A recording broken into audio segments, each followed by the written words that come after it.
안녕하세요. 공직자의 징계 위기 탈출을 돕는 누리행정사 TV입니다.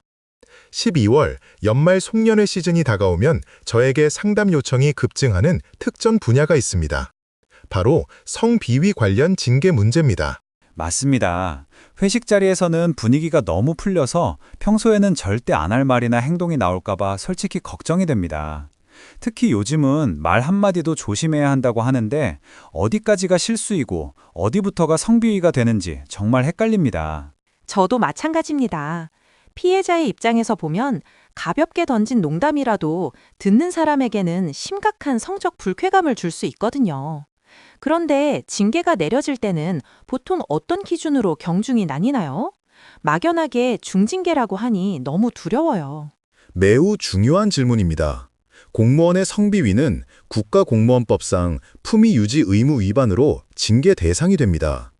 징계 양정 기준은 크게 고의성, 행위의 중대성, 피해 정도를 종합적으로 판단합니다.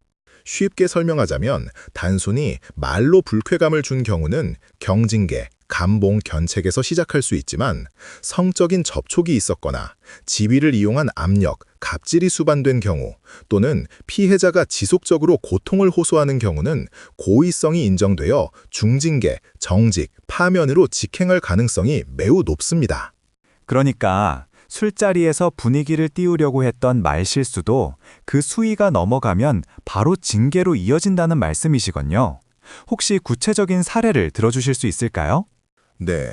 최근 사례 중 한 공무원이 송년회 후배 직원에게 옷차림이 야하다는 식의 부적절한 외모 평가를 반복했고, 이를 피해자가 성적 굴욕감으로 인지하여 신고한 경우가 있었습니다.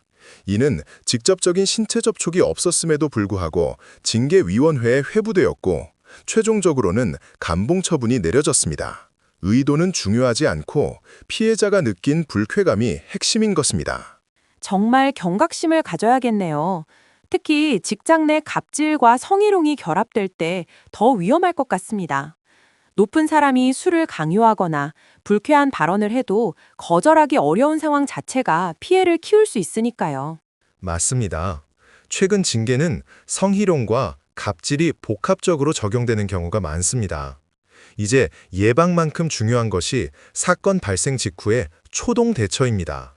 많은 분들이 사건 다음 날 후회하며 반성문부터 쓰려고 합니다. 하지만 이건 가장 위험한 행동일 수 있습니다. 반성문이 왜 위험한가요? 죄송한 마음을 표현하는 것이 우선 아닌가요? 반성문에는 본인의 행위가 자칫 자백처럼 해석될 수 있는 내용이 포함되기 쉽습니다. 성비위 사건은 조사가 시작되면 상황이 급변합니다.